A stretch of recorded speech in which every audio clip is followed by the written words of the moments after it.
Welcome to Hope Online. We're so glad that you could join us today. If you would just take a moment to like, share, and comment on this video so that we can provide hope for every home. Also, if you're new today to Hope Community Church, there is a digital Start Here card for you to be able to fill out today. Also, if you make any type of spiritual decision today, you can fill that card out as well as we help you take your next step in your faith journey. We've been working on some exciting things for you and your family during this season, and so I want you to check out from Miss Christy some cool things that is happening with our Hope Kids. Hi friends, hope you're having a great day today. I wanted to update you on something that we have been working at here at Hope Community Church this week. We are excited to announce that our Hope Kids will now be able to participate online during our Hope Kids worship services. What you can do is go to our church website at hccmidland.com/resources, and there you will find our videos, our worship songs, and activities for your children to participate in. We would like to ask you when they're participating in worship if you could post a video on Facebook and tag our church in it. We're so excited that we can connect with you this way. Hope you're having a great day.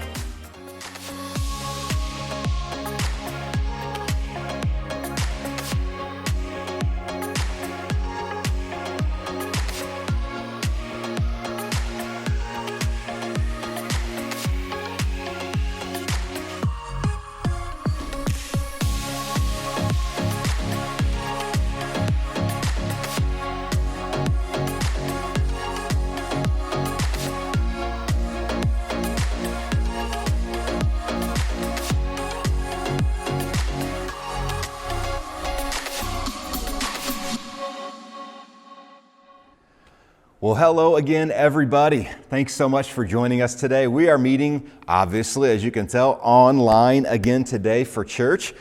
What a unique experience to be able to do that, but I'm so thankful that we can. And I'm so happy that you're here joining us today, however and wherever you may be watching us. And if you're not familiar with our church, then welcome. We're so glad that you're here today. What an honor for us to be able to get a chance to connect with you through this particular platform. So welcome. We're so glad you're here and look forward to getting a chance to meet you.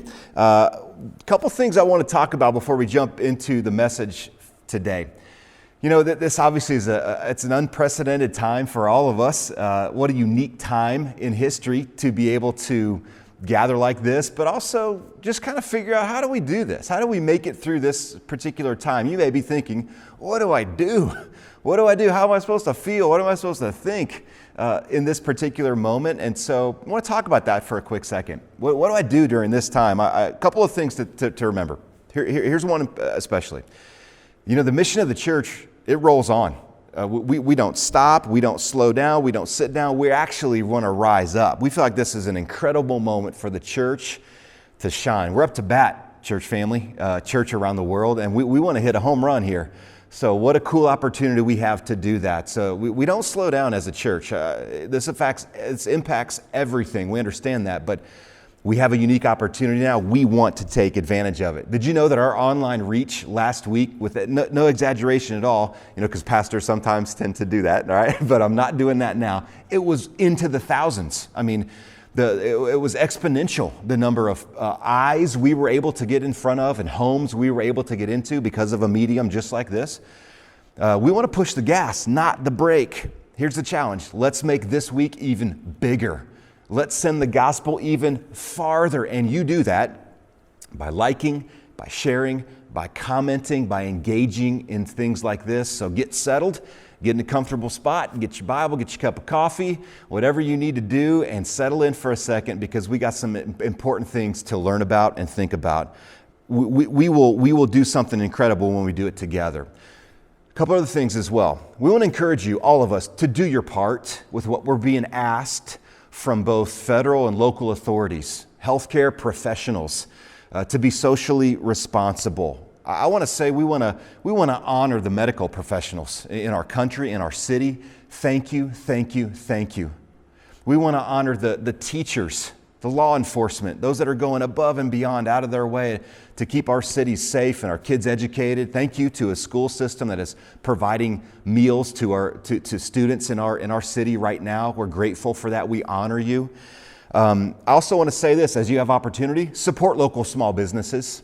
There's a whole lot of impact we know that's happening. This is one way we can come together as a community in West Texas, and we can lead and be the example of how to handle a crisis, of how to handle something that nobody's ever handled before. I've been out here long enough to experience an up and a down, and we know how to do this. We can do this, everybody, and we can do it together. So I want to encourage you, stay aware of those things and stay faithful to those things. Help. I was reminded of this this week. And one thing I think we get an opportunity for with this particular circumstance is we get an opportunity to focus on what matters most.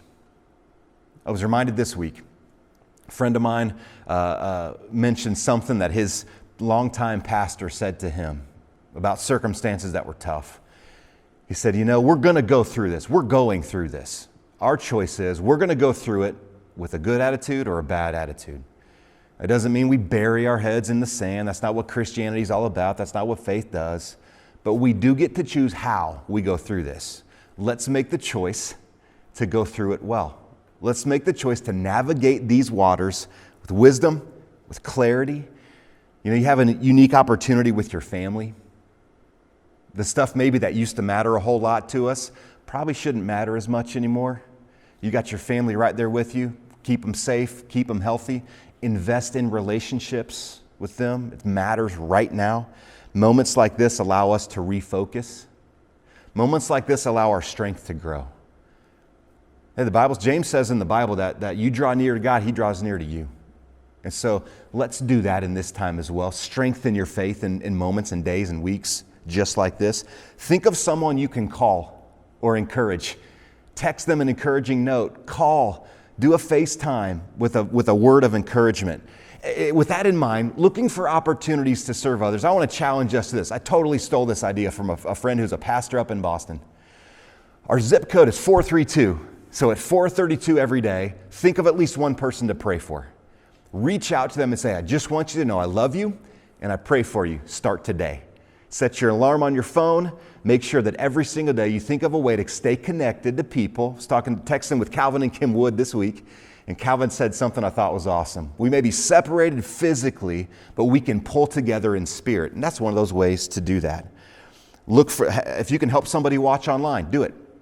If you can help a neighbor on your street, do it. As a church family, we're able to make a donation to West Texas Food Bank this week that provided 2,000 meals to people in our community. Isn't that amazing? That's awesome. I'm so thankful for that. Hey, give it up for that. Clap in your homes. Cheer for that. What a cool thing. This is the church being the church, right? We don't retreat. We advance. And so we can do this together. I do want to say this as well. A.W. Tozer said this: a scared world needs a fearless church. One of the ways that we have to continue being fearless as a church, and I want to encourage you in this way, we have an opportunity as a church now to step boldly into gospel opportunities, and your faithfulness to giving is what will allow us to remain adequately resourced to be able to do that.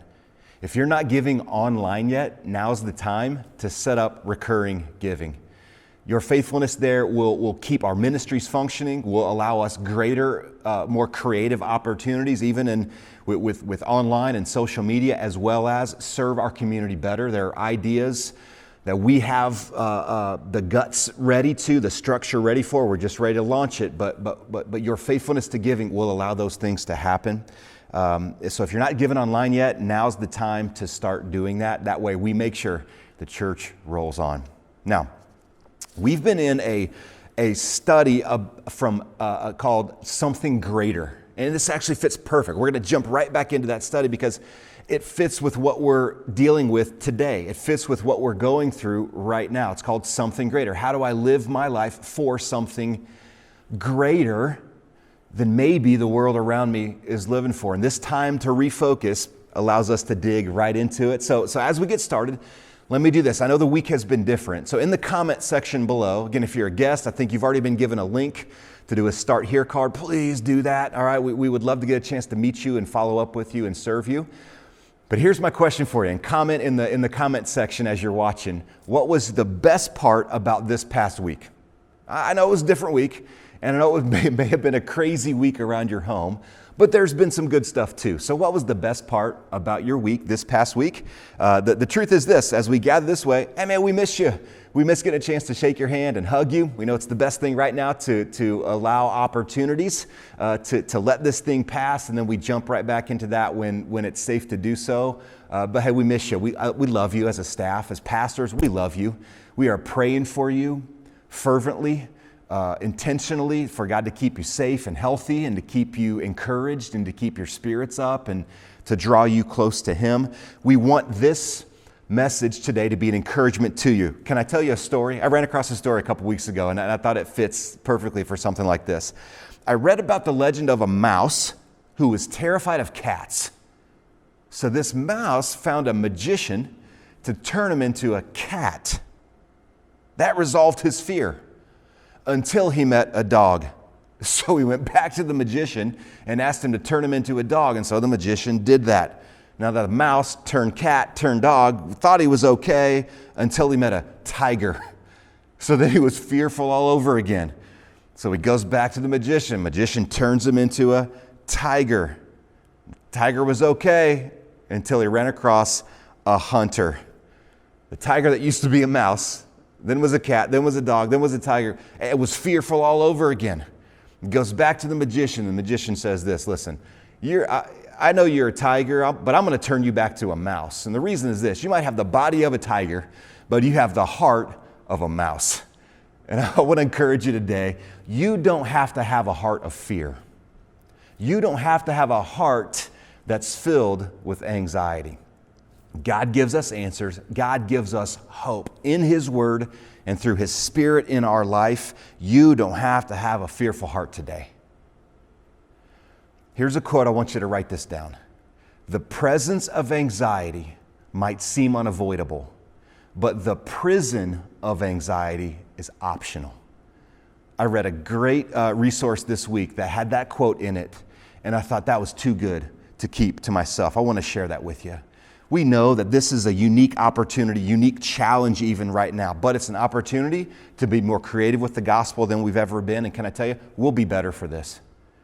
We'll be better for this as people, better in our faith, better as opportunities to reach out to more and more and more people. It's an opportunity to live the faith we say that we have. How we walk through this speaks volumes about who we claim to be. So let's walk through it well. Now, biblical faith never requires us to deny reality, but faith gives us peace for the moment and a better way to live. And that's what we find in Matthew chapter 5, 6, and 7. It's the Sermon on the Mount. It's one of the most famous parts of the Bible. I've heard also somebody say that it's one of the most least obeyed because it's difficult. It causes us to live differently. It causes us to rise above our circumstances and think differently about the people in our lives, about the circumstances we face in our lives. And you and I, we can do this starting today if we haven't yet. Let me ask you, if there was a better way to go about life, wouldn't you want to know about it? I mean, I would. How about you? I mean, we're constantly looking for upgrades in our life, like our phones and maybe vehicles or home improvements. What about a better way to live? And Jesus gives us that in Matthew chapter 5, 6, and 7. Hey, we get it in the whole Bible, but He gives it to us in a condensed version in Matthew 5, 6, and 7. Hey, turn to Matthew chapter 5 if you have your Bible. Matter of fact, go get your Bible real quick. If you don't have it yet, go to Matthew 5, and we're going to jump right back into Matthew chapter 5 and discover some incredible things today. One commentary said this about this particular passage: a Christian who personifies these principles of Jesus will be a spiritual magnet. Hey, that's what we need right now in our world, don't we? We need a bunch of people who are spiritual magnets, who have a message of hope. Yes, we're dealing with difficult things and unique circumstances, but we can still have hope. So we need you to be a spiritual magnet. Can we do that? Yeah, we can. And as we learn how together, we'll better be able to do that. Quick review, real quick. Matthew chapter 5, verse 3 says, "Blessed are the poor in spirit, for theirs is the kingdom of heaven." To be poor in spirit simply means I recognize how desperately I need God. Hey, how about in the current circumstance? Are you there yet? You recognize how desperately you need God? Now, there's a spiritual component of this. That's what's part of the context here. but our circumstances draw us to the Lord too. So being poor in spirit means I know I desperately need God. Matthew chapter 5, verse 4 says, "Blessed are those who mourn, for they shall be comforted." See, being a follower of Jesus doesn't insulate or isolate you from problems. No, we all go through difficult things. This is about the kind of faith and character that shows the world that God's knowledge, love, and power are adequate to meet my deepest needs and deepest hurts. That when I mourn, God is the only one that comforts me. It also means this, that when I'm honest about my spiritual condition and mourn over it, I receive comfort that only God can give. Okay, next verse. This is the one for today. Matthew chapter 5, verse 5. Check it out. "Blessed are the meek, for they shall inherit the earth."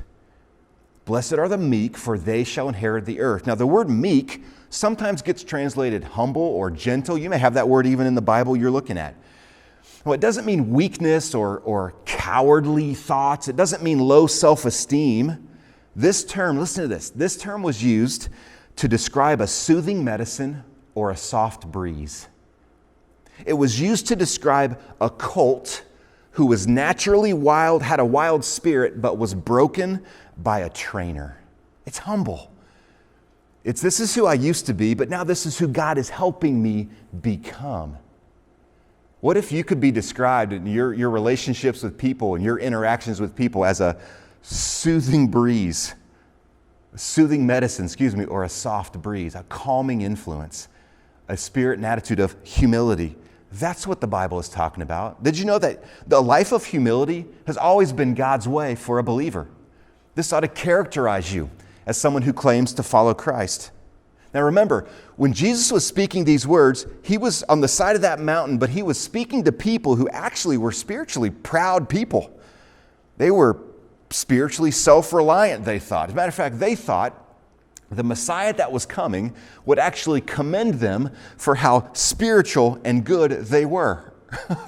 So in the comment section below, let me ask you this.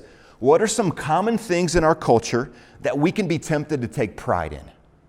The audience that Jesus was speaking to, they were taking pride in how spiritually good they were and how on it they were with keeping all the rules, and they thought that was going to win the day. So what do we take pride in today? Comment, interact with each other about this today. How can we help each other? Now it says, "Blessed are the meek," or gentle, or humble, "for they shall inherit the earth." Now here's what that means. It doesn't mean you get everything you want. Right? It's not so humility, that means I get everything I want, I inherit the earth. No. That's not what that's talking about.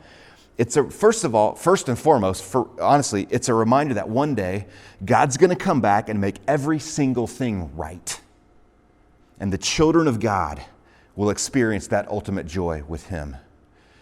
There's coming a day when the Lord's coming back, and as a child of God, you inherit the inheritance, right? You get the inheritance of your heavenly Father, the one that owns the cattle on 1,000 hills. This idea, this principle, it's reflected in the Old Testament as well. Psalm 37, verse 11 says this, "But the meek shall inherit the land and delight themselves in abundant peace." If you want peace, this is one of the keys. C.S. Lewis said this, "A proud man is always looking down on things and people. And of course, as long as you are looking down, you cannot see something that is above you." The words of Jesus here point us to the goodness and holiness of God. And honestly, the only appropriate response on our part is humility. So you may be asking, what does this matter to my real life? How do I apply this? So let me give you a couple quick things. Get some notes out, be ready to jot some things down. How should humility look in my life? How should humility look in your life? Here's the first thing. Value humility as God does. You'll find the importance of humility all throughout the Bible, both Old and New Testament. Proverbs 11:2 says this, "When pride comes, then comes disgrace, but with the humble is wisdom." Now this is tough because we live in a performance-dominated culture. It's hard because we want to impress people and we compare among others, but it's hard to want to impress people and be humble at the same time. Jesus says the humble person experiences God's blessing. That's something greater. Now, how does that work in my life? Okay, how does this humility thing work? That's point number one. I need to value humility like God does. Here's the second thing. See yourself as God sees you. How does God see us? We might think, I've heard somebody say, well, God's like a cosmic cop. He's up there just waiting for me to mess up so he can get me. Well, that's not how God sees us. Sure, there are consequences to our decisions, but let me share with you a verse that gives us an insight of how God sees us. Romans 5:8 says this, but God shows his love for us in that while we were still sinners, Christ died for us. You know how God sees us? Here are a couple things in this verse. First of all, he sees us as sinners. I mean, it says it right there. While we were still sinners. But you know what it says? But God showed his love for us. Not only does God see us as sinners, but he sees us as loved. He sees us as people who have an opportunity to be forgiven. That's how God sees you. Maybe you hadn't thought about God seeing you that way in a long time. Can I be a voice of hope in your life today? That God sees our sin, yes, he does. But he also sees us as loved, and he offers us forgiveness. See yourself the way God sees you. Here's the third thing. Number 3, see others as God sees them. How do you typically see other people? It can be difficult sometimes, again, because of our culture. We compare too much, don't we? How do you see other people? Philippians 2:3 says this, do nothing from selfish ambition or conceit, but in humility count others more significant than yourselves. In other words, don't be consumed with you. You're at your best when you're not about yourself. We must see others as the creation of God, as sinners just like you and me, but can also be saved by God's grace just like you and me. To be humble before others, here's what we need to do. Don't judge them as they're better or worse than you are. Forgive them when they hurt you because God forgives you. See others the way God sees them. Last thing, see your gifts as God sees them. God has given you gifts, and one of the things we have to be careful about is not to take pride in the gifts that God has given us. See them with humility. Use whatever gifts, whatever resources, whatever opportunities God has given you to be a blessing and bring hope to other people. Use whatever God gives you, however you can, to be a voice of hope into the life of other people. That's one of the great ways we can embrace humility. We value humility like God does. We see ourselves as God sees us. We see other people as God sees them. And whatever gifts and resources God has given us, let's use it to bless other people. 1 Peter 4:19 says this, therefore, let those who suffer according to God's will entrust their souls to a faithful Creator while doing good. I mentioned it in last Wednesday's Wednesday night Bible study online. 1 Peter talks a lot about suffering, talks a lot about challenge. And some of that absolutely has to do with suffering for your faith and doing the right thing. But the principle applies. When we go through difficult circumstances, we have to trust the faithful Creator. Trust God in this time. And a key phrase in that verse too is, while doing good. Do good. While we trust God in the middle of a difficult circumstance, trust God and do good. Trust God and do good. Trust God and do good. And we can do this together. This is the best way to live. It's the something greater that we've been looking for. It's the something greater that everybody is looking for because God's way is the best way. The temptation will be to take our cues from the whirlwind of fears and ideas around us. We'll be tempted to let fear and anxiety win the day. But there is a security of heart that comes by walking with Jesus. We could look a lot of places for something greater, but can I tell you today, the something greater we need is found in Jesus. It's a blessing that can only come from our relationship with Him. Look to Him today. Maybe you need to put your faith and trust in Jesus today. Maybe you've never made a decision to put your faith and trust in Jesus. Let God control your life. That you ask God, simply pray a prayer and ask God to forgive you of your sins. I admit I'm a sinner. I'm asking for forgiveness of my sins. and I'm placing my faith and trust in Jesus and what he did on the cross and the fact that he rose from that grave and gives me power over sin and over death and over the grave. That we get something greater. You could pray that prayer today. If you've never done that, pray that prayer today. And then when you do, we want to know about it. Let us know in that Start Here card. Let us know in the comments, hey, I made a faith decision today. And can I tell you, we're waiting to help you. We can't wait to give you some next steps, and we can give them to you today. Hey, God bless everybody. I'm so thankful for the opportunity to spend time with you. Let me remind you, share this like crazy. We can reach the gospel. We can share the gospel all around the world through opportunities like this. Let's do it, church. Let's be the church. Let's make a bigger difference than we could ever imagine and take advantage of opportunities. I love you. And I cannot wait to get with you again, whether it be online or in person. God bless you. Have a great rest of your day. Love on your family sometime today. Well, thanks for joining us this week for Hope Community Church Online. That was an encouraging message and a challenging message from Pastor John. Here's a couple of things that I took away from that. The presence of anxiety might seem unavoidable, and we are probably facing that today, but the prison of anxiety is optional.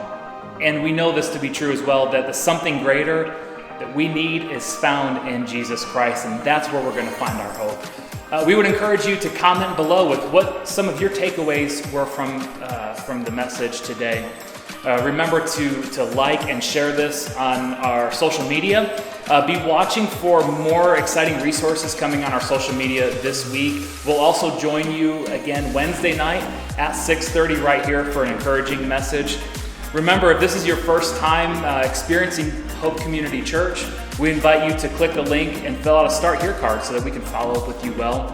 Also, we understand that we're not able to gather in one room and worship together, but there are still opportunities to worship together as a family. So we'll be posting a Spotify playlist with some great worship music, some ways to keep your day going, to stay busy, to stay encouraged, to stay positive, to stay hopeful. Everything we need is found in Jesus Christ. We hope you all have a great day. Thanks for joining us.